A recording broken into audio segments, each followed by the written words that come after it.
Buenas tardes y bienvenidos a un nuevo estudio de la Iglesia Episcopal San Jorge. Hoy vamos a comenzar la lectura de la carta de San Pablo a los Efesios.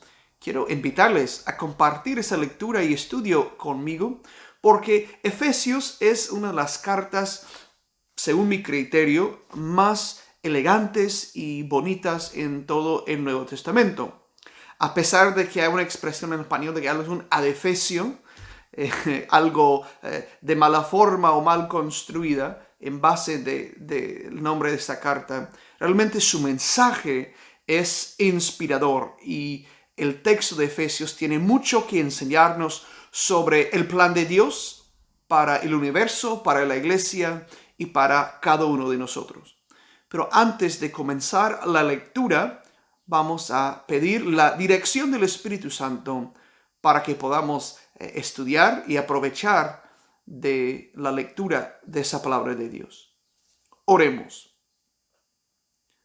Santísimo Dios, envía tu Espíritu Santo sobre la mente, el corazón de cada persona que está participando en este estudio para que podamos aprender, para que tu palabra nos permita crecer, para que tu palabra nos enseñe a vivir y para que pongamos toda nuestra confianza en ti, porque tú eres el Padre y el Dios de nuestro Señor y Salvador Jesucristo. Amén y amén. Pues la carta a los Efesios tiene 6 capítulos y por tanto esta serie tendrá 6 episodios o 6 sesiones de estudio. Hay algo curioso de Efesios, es que en algunos de los textos más antiguos no está muy claro que el texto indique que es una carta para la comunidad de Éfeso. Parece haber sido una carta circular, y que luego todas las copias recibieron ese título de Efesios. Quizás Efesios fue el primer sitio en donde se leyó, porque sabemos que San Pablo estuvo en Efesios por algunos años y en varias ocasiones. Eso no es nada nuevo. Ahora, hay mucha similitud entre Efesios y Colosenses. Algunos eruditos dicen que Efesios no fue de San Pablo, por lo menos no directamente de su mano, sino de uno de sus seguidores que estaba muy inspirado con la carta a los Colosenses, porque tienen hasta frases exactas entre las dos cartas. Sin embargo, hay importantes diferencias. Y a pesar de que el estilo es a veces un poco torpe en algunas secciones con oraciones sin terminar, creo que los primeros 12 o 13 oraciones o versículos de esta carta son una sola oración en el texto griego. Pero especialmente con la traducción se puede leer y se puede entender porque tiene un mensaje de la grandeza, de la gracia de Dios que es tan importante para nosotros hoy. Pero quizás es mejor dejar tanto preámbulo y que comencemos ya la lectura y comentario sobre nuestro texto bíblico. Capítulo 1 de la carta de los Efesios, del versículo 1 en adelante. De Pablo, por voluntad de Dios, apóstol del Mesías Jesús, a los consagrados a Éfeso o de Éfeso, fieles al Mesías Jesús. Gracia y paz a vosotros de parte de Dios nuestro Padre y del Señor Jesucristo. Esa traducción de la Biblia del Peregrino, que algunos conocen la forma de la Biblia de nuestro pueblo, empieza con ese saludo inicial de Pablo, el apóstol, por voluntad de Dios, apóstol de Cristo Jesús o del Mesías Jesús, a los santos de Éfeso. Aquí traduce los consagrados, recordando que ser santo no es ser como las estatuas que tenemos en las capillas, en las iglesias, sino ser santo es ser alguien consagrado, dedicado a Dios. Entonces se escribe a los santos de la comunidad de Éfeso, que son fieles a Cristo Jesús. Dice, gracia y paz a vosotros, de parte de Dios nuestro Padre y del Señor Jesucristo. Ese saludo, gracia y paz a ustedes o a vosotros de parte de Dios, el Padre y del Señor Jesucristo, es algo muy característico de San Pablo y de sus cartas. Vamos a continuar la lectura con una bendición extendida. Claro, se escribió en griego, pero tiene algo parecido con muchos textos litúrgicos de la tradición judía, rabínica, que Pablo habrá conocido muy bien por ser estudiante de la escuela rabínica de Gamaliel en Jerusalén. Versículo 3 empieza. Bendito sea Dios, Padre de nuestro Señor Jesucristo, el cual, por medio de Cristo, nos bendijo con toda clase de bendiciones espirituales en el cielo. Por él, antes de la creación del mundo, nos eligió para que por el amor fuéramos santos e irreprochables en su presencia. Por Jesucristo, según el designio de su voluntad, nos predestinó a ser sus hijos adoptivos, de modo que redunde en alabanza de la gloriosa gracia que nos otorgó por medio del predilecto. Por él, por medio de su sangre, obtenemos el rescate, el perdón de nuestros pecados. Según la riqueza de su gracia, derrochó en nosotros toda clase de sabiduría y prudencia, dándonos a conocer su secreto designio, establecido de antemano por decisión suya, que se había de realizar en Cristo al cumplirse el tiempo. Que el universo, lo celeste y lo terrestre, alcanzaran su unidad en Cristo. Por medio de él, y tal como lo había establecido, el que ejecuta todo según su libre decisión, nos había predestinado a ser herederos, de modo que nosotros, los que ya esperábamos en Cristo, fuéramos la alabanza de su gloria. Por él también vosotros, a escuchar el mensaje de la verdad, la buena noticia de vuestra salvación, creísteis en él y fuisteis sellados con el Espíritu prometido, el cual es prenda de nuestra herencia, de rescate de su posesión, para alabanza de tu gloria. Vamos a pausar ahí y vamos a repasar todos esos como 11 versículos que hemos leído, que son una bendición, una alabanza a Dios, que por el misterio divino, el misterio sagrado que el apóstol dice que ha sido revelado en Cristo y en la vida de la iglesia. Por eso bendice el apóstol al Padre y a Jesucristo. Y el apóstol resalta varias cosas que Dios ha hecho a favor de nosotros que hemos recibido el mensaje de salvación. En primer lugar, nos bendijo. Nos ha concedido toda clase de bendiciones espirituales del cielo. No hay mayor bendición que la bendición del cielo. Entonces, es algo superlativo. Dios nos ha bendecido con las bendiciones espirituales del cielo. Dice, por medio de Jesús, Dios antes de crear el mundo nos eligió para que por el amor fuéramos santos e irreprochables delante de él. Es importante, Dios nos eligió, no elegimos a Dios. Dios fue quien decidió que nosotros seríamos su pueblo, que seríamos su iglesia, que seríamos los que hemos recibido esa gracia tan abundante. Dice, por Jesucristo, según el designio de su voluntad, nos predestinó a ser hijos adoptivos. Es decir, ni usted ni yo decidimos decir, quiero ser hijo de Dios, sino que Dios nos vio desde la eternidad y dijo, quiero que sean mis hijos, quiero que sean mis hijas, quiero que formen parte de mi familia.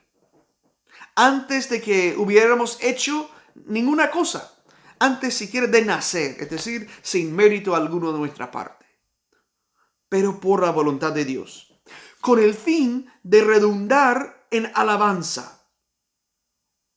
Porque Dios, con su gracia, quiere provocar la alabanza, ese coro de adoración eterno, quiere que formemos parte de él. Y entonces actuó de manera gratuita para que esa gracia redundara en la alabanza de esa misma gracia. Y por tanto nos otorgó esa gracia por medio de su Hijo predilecto, es decir, por medio de Jesús. Y por medio de Jesús, ya estamos en el versículo 7, por medio del Hijo de Dios, por tanto, dice, por medio de su sangre obtenemos el rescate, el perdón de los pecados. A veces lo traducimos como la redención. El rescate, la redención, todo tiene sentido de entregar una cosa por otra cosa. Entonces Jesús entregó su sangre, está hablando de la cruz, se entregó en la cruz por nosotros, para que recibiéramos el perdón de nuestros pecados, la redención, el rescate. Es imposible leer las cartas de Pablo y omitir ese detalle de que Cristo se entregó, ofreció su sangre en rescate de nosotros. A veces se quiere suavizar ese tema, no se puede. Y dice, según la riqueza de su gracia, Dios derrochó en nosotros toda clase de sabiduría y prudencia. Me encanta esa expresión, que Dios haya derrochado su gracia en nosotros. Nos ha dado más que la abundancia, la superabundancia de su bondad. Y nos ha dado la sabiduría y la prudencia. Ahora, claro, cuando vemos a la comunidad de los cristianos en el mundo, a veces nos puede parecer que falta sabiduría, que falta prudencia. Pero está hablando realmente de algo mucho más grande que la expresión de eso en la vida de cada quien en cualquier momento. Está hablando de la totalidad de ese gran misterio de la revelación. Dios se ha revelado con la sabiduría en su Hijo y en la prudencia de su consejo eterno en la vida de la iglesia, a través de la predicación del Evangelio, de las buenas noticias. Entonces, nos ha dado a conocer su secreto designio, que Él quería hacer cumplir en Cristo, en el tiempo adecuado, en la plenitud de los tiempos, como decimos en la liturgia. Y ese designio era que el universo entero, tanto lo que está en el cielo como lo que está en la tierra, alcanzara la unidad en Cristo. Todo se recapitula en Cristo Jesús. Todo se une en Cristo Jesús. Todo se transforma en Cristo Jesús. Por eso el apóstol alaba a Dios. Porque es algo grandioso, es algo enorme. Es un plan de Dios desde la eternidad que nos afecta y que nos incluye a todos. Pero es más grande que cualquiera de nosotros porque es de Dios. Por medio de Jesús, continúa diciendo el apóstol, que realiza ese designio. Y como parte de ese designio, hecho por su libre decisión, nadie obliga a Dios a nada, dice. Nos había predestinado a ser herederos. De nuevo, el tema de la predestinación, de la elección. Es Dios quien ha designado que seamos sus hijos. Y de ese modo, dice, nosotros alcanzamos participar en la alabanza de la gloria de Dios. Pienso a veces, esa es una paréntesis, en algo del catecismo de Westminster, que forma parte de la tradición de los calvinistas presbiterianas o de la iglesia reformada de habla inglesa. Y claro, fue en un tiempo en que habían abandonado ciertas formas del anglicanismo, pero hay algo que me llama la atención en el catecismo de Westminster, y ahí dice, ¿cuál es el propósito del hombre? ¿Por qué existimos? ¿Por qué fuimos creados? Si el propósito del hombre es conocer a Dios en verdad y disfrutar de comunión eterna con Él. Es decir, conocemos a Dios y disfrutamos la comunión con Él eternamente. Ese es el propósito de Dios. Pues precisamente es lo que nos quiere decir San Pablo en esa parte de la carta a los Efesios. El plan de Dios y el propósito del ser humano es vivir en plena comunión con Dios, conocerlo, alabarlo siempre. Dice, por Cristo, también vosotros, a escuchar el mensaje de la verdad, es decir, el evangelio de vuestra salvación, creísteis en él y fuisteis sellados con el Espíritu Santo prometido. La idea es que escuchamos el mensaje del evangelio, las buenas nuevas de Dios en Cristo, creemos en eso y al creer en ese mensaje de salvación recibimos el sello del Espíritu Santo. Ahora, eso se concretiza en el rito de bautismo, en que los recién bautizados, profesando la fe, recibiendo el bautismo, son sellados como propiedad de Cristo para siempre. Sellados con el Espíritu Santo. Pues en eso la salvación, en la redención, vemos en esta carta la obra trinitaria de Dios, del Padre que designa el Cristo, el Hijo, en quien realiza todo, en quien todo tiene su actuación y su realización, y el Espíritu que viene para afectarnos y como que unir todo y sellarlo todo. Y la presencia del Espíritu en nuestra vida, dice San Pablo, claro, en el versículo 14, es la prenda o la promesa de nuestra herencia, del rescate que tenemos. Esta es nuestra posesión. El Espíritu Santo se nos concede como el don que nos indica las arras de la salvación. Como cuando en las bodas, ustedes saben, en las costumbres muy hispanas, en la boda se comparten las arras, las moneditas que representan los bienes temporales de la nueva familia del matrimonio, y normalmente van pasando de la mano del esposo a la esposa y luego se presenten al altar como símbolo de la nueva unión, pero también como las arras de compartir, es decir, la promesa de compartir su vida material y espiritual. Aquí el Espíritu Santo en nuestra vida es esa promesa, esas arras, ese anticipo de lo que Dios está haciendo por nosotros y en nosotros y por medio de nosotros en el mundo y en el universo. Y dice, todo eso es para la alabanza de su gloria. Es decir, todo lo que Dios hace, toda la gracia que derrocha en nosotros, tiene el fin de glorificar y disfrutar de Dios mismo y de su gloria. ¡Qué cosa más maravillosa! Nosotros participamos en la alabanza y la gloria de Dios, porque Dios así lo quiso. Por la libre decisión de Dios, por el beneplácito de Dios. No como ningún premio, no como ningún mérito, no como nada que hemos comprado o buscado, sino porque Dios mismo ha pagado el precio por eso, porque a Dios le plugo hacernos sus hijos. Para mí, en particular, entonces esa sección del primer capítulo de Efesios es una de las secciones más inspiradoras realmente de toda la Biblia.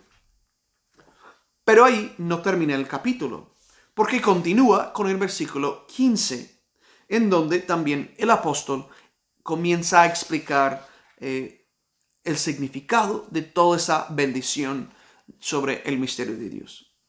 Dice, por tanto, también yo, al enterarme de cómo creéis en el Señor Jesús y amáis a todos los consagrados, no ceso de dar gracias por vosotros y recordándoos en mis oraciones pido que el Dios de nuestro Señor Jesucristo, Padre de la gloria, os conceda un espíritu de sabiduría y revelación que los haga conocer y os ilumine los ojos de la mente para apreciar la esperanza a la que os llama, la espléndida riqueza de la herencia que promete a los consagrados y la grandeza extraordinaria de su poder a favor de nosotros los creyentes, según la eficacia de su fuerza poderosa, poder que ejercitó en Cristo, resucitándolo de la muerte y sentándolo a su diestra en el cielo,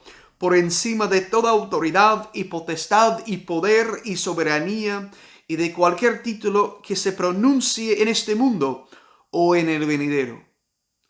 todo lo ha sometido bajo sus pies. Lo ha nombrado cabeza suprema de la iglesia, que es su cuerpo, y se llena del que llena de todo a todos. Entonces Pablo dice, por todo lo que acabamos de explicar, de todo ese gran misterio de Dios, ese designio eterno revelado en Jesús y en la iglesia, dice, yo, al ver que ustedes también creen, que ustedes también tienen esa fe y que aman a los santos, porque tener fe debe resultar en amor sincero, dice, yo no dejo de dar gracias por ustedes, no dejo de orar por ustedes, no dejo de alabar a Dios por ustedes.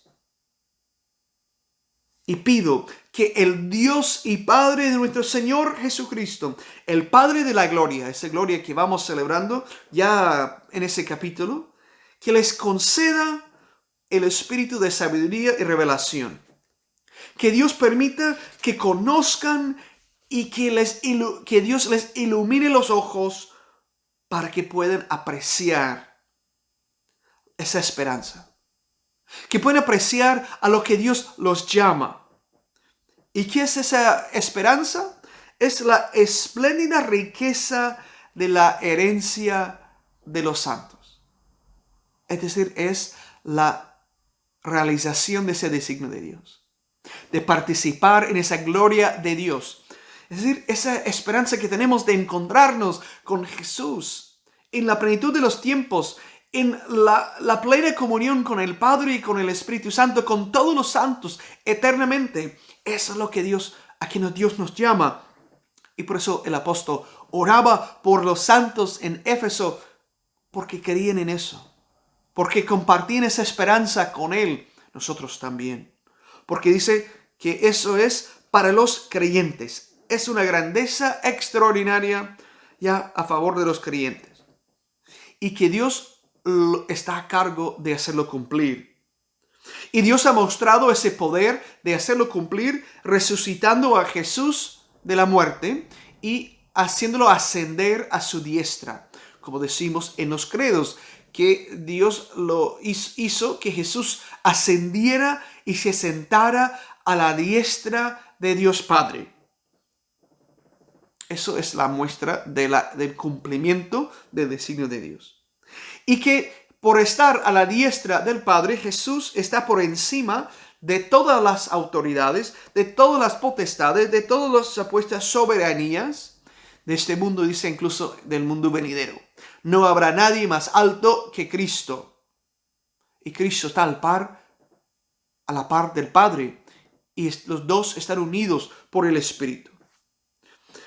Entonces, reitera el apóstol que el Padre ha sometido todo bajo los pies de Jesús. No hay nada por encima de él. Y también que a Jesús lo ha nombrado cabeza suprema de la iglesia, que es su cuerpo, y se llena del que llena de todo a todos. Curiosamente, por eso que a mí me da malestar cuando en las iglesias escuchamos de esa usanza de hablar de la cabeza suprema de la iglesia. La iglesia no tiene cabeza suprema más que Cristo. Podemos tener autoridades eclesiásticas, podemos tener obispos, arzobispos, podemos tener patriarcas, incluso papas si quiere, pero ninguno de esos es la cabeza de la iglesia. Es una gran pretensión equivocada nombrarse cabeza suprema de la iglesia. De hecho, una de las cosas que atacan en la historia del anglicanismo fue el atrevimiento del rey Enrique VIII decir que era la cabeza suprema de la iglesia de Inglaterra. Ojo que no dijo que era la cabeza suprema de la iglesia de Jesucristo en el mundo, sino que era la autoridad terrenal máxima de la institución eclesiástica en su reino. Eso es otro tema, en eso pretendía lo mismo que los emperadores bizantinos y también los emperadores del Sacro Imperio Romano, es decir, los emperadores alemanes. Pero llega a ser el atrevimiento de algunos eclesiásticos muy aferrados a ciertos modelos equivocados, o por lo menos no bíblicos, de la institución eclesiástica, afirmar que eran las cabezas supremas de la iglesia. La única cabeza suprema de la iglesia es Jesús. Punto. ¿No? Y la iglesia es el cuerpo de Cristo. Y la iglesia se llena de Cristo, que es quien llena a todo el universo con su presencia y que purifica y santifica a todo el mundo que Dios ha creado. Bueno, allí terminamos el primer capítulo. Para mí es uno de esos textos más emocionantes del Nuevo Testamento. Y perdone si me he quedado muy impresionado o muy elevado de tono en cuanto a la explicación. Pero es que es un texto tan importante y tan inspirador. Yo quiero invitarles a que continúen con nosotros con el estudio de Efesios. En la próxima sesión leeremos el segundo capítulo, que nos habla de temas como el paso de la muerte a la vida en Cristo y de la unidad de la iglesia en Cristo. Porque si la iglesia es el cuerpo de Cristo, posee una unidad esencial y debe poseer una unidad de facto. Pero más en eso de la segunda sesión. Antes de terminar hoy, quiero que oremos juntos, que digamos juntos el Padre Nuestro como muestra de nuestra unidad de fe y de esperanza en el Señor. Oremos.